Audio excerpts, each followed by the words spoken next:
एक भक्त एक साधु कैसा होना चाहिए?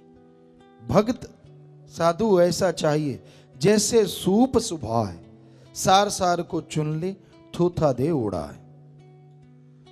छाछ होती है घरों में, छाछ पे गेहूं के दाने डाले जाते हैं और उसको हिलाते हैं, भाई लोग भी बहनें भी यूं यूं करके, और उसमें जो थोथे दाने होते हैं, जैसे ऊपर उछाला थोथे दाने उड़ जाते हैं, और जो मोटे मोटे दाने होते हैं गेहूं के, वो छाछ अपनी तरफ खींच लेता है, ऐसे उसको अंदर से सरकड़े से बंधा होता है। तो एक भक्त को, एक मालिक के प्यारे को ऐसा होना चाहिए कि जैसे छाछ है, अपने अवगुण उड़ा दे और गुणों को ग्रहण करता जाए, तो मालिक की कृपा दृष्टि से माला माल होता रहेगा। पर यहां तो उल्टा है, लोग अपने अवगुण नहीं देखते, दूसरों के अवगुणों की तरफ निगाह मारते हैं। अपने अवगुण नहीं देखते, दूसरों के अवगुण गाते रहते हैं।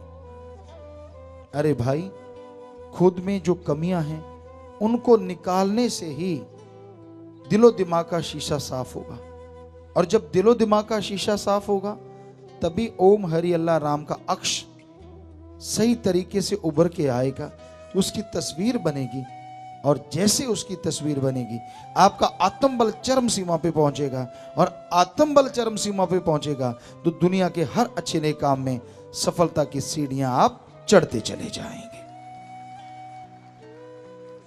तो अपने आप को सुधारने के लिए राम नाम से बढ़ के कोई दवा नहीं। प्रभु के नाम का सुमरन कीजिए, भक्ति इबादत कीजिए। जैसे जैसे प्रभु के नाम का सुमरन करते जाएंगे आपके अंदर बिल पावर, आत्म बल आता जाएगा, और आत्म बल के सहारे आप दुनिया के हर अच्छे नए क्षेत्रों में सफलता हासिल करते जाएंगे। तो सत्संग में ये सिखाया जाता है, सत्संग में ये बताया जाता है, और बदले में किसी भी तरह का कोई पैसा, पाई, चढ़ावा नहीं लिया जाता। इसलिए भाई, सत्संग सुन के अमल करना सीखो।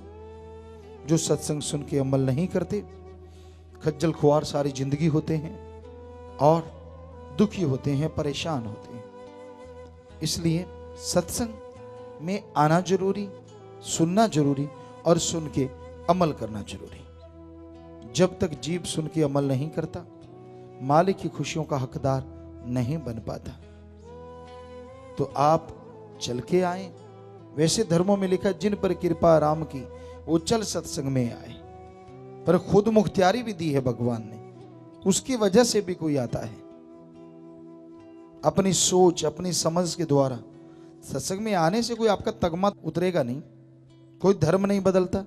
आप ध्यान से सुन लीजिए, अच्छा लगे अपना लो, अच्छा नहीं लगता मर्जी आपकी, पर सत्संग में बुरा कुछ होता नहीं। सत्संग में संत पीर फकीर सच ही बताते हैं, सच से जोड़ते हैं, और जो सच से जुड़ जाया करते हैं उन्हें वो परमानंद मिलता है, वो लज्जत मिलती है कि वो बाद में पछताते हैं कि बाकी की पहले की जिंदगी मैंने यूं ही बर्बाद क्यों कर डाली, क्यों नहीं पहले सत्संग सुना, क्यों नहीं पहले राम का नाम जपा, क्यों नहीं पहले परमानंद की प्राप्ति की। तो इसलिए भाई, संतों का तो काम हाथ जोड़ जोड़ की प्रार्थना करना होता है। सत्संग सुन लो, सुन के अमल कर लो, बेड़ा पार हो जाएगा। बाकी आप मर्जी के मालिक हैं, कोई किसी का गुलाम नहीं होता।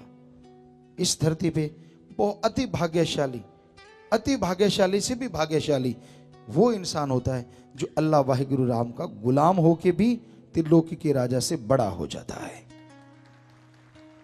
क्योंकि राम अल्लाह मालिक का गुलाम होना ऐसी फख्र की बात होती है कि वो अपने अंदर की तमाम कमियां, तमाम बुराइयां छोड़ देता है और मालिक की दिया में रहमत के काबिल बन जाता है, यानी बेगमपुर का बादशाह बन जाता है। कोई गम नहीं रहता, कोई चिंता नहीं, कोई टेंशन नहीं, कोई परेशानी नहीं, कोई रोग नहीं। जरा सोचिए, क्या ऐसी जिंदगी से बेहतर कोई जिंदगी हो सकती? कोई रोग ना हो, कोई गम ना हो, कोई दुख ना हो, परमानंद ही परमानंद, लज्जत ही लज्जत, जीवा का स्वाद, इंद्रियों के भोग विलास का स्वाद, ये क्षणिक है, और परमानंद परमानेंटली है। अब देखिए, अगर परमानेंटली किसी को ऐसा आनंद आए जो इंद्रियों के भोग विलास और जीवा के स्वाद से अरबों गुना बढ़ के हो, बताइए उस जैसी जिंदगी और किसी की कैसे हो सकती है? तो ये राम नाम से संभव है, अल्लाह मालिक की भक्ति इबादत से संभव है।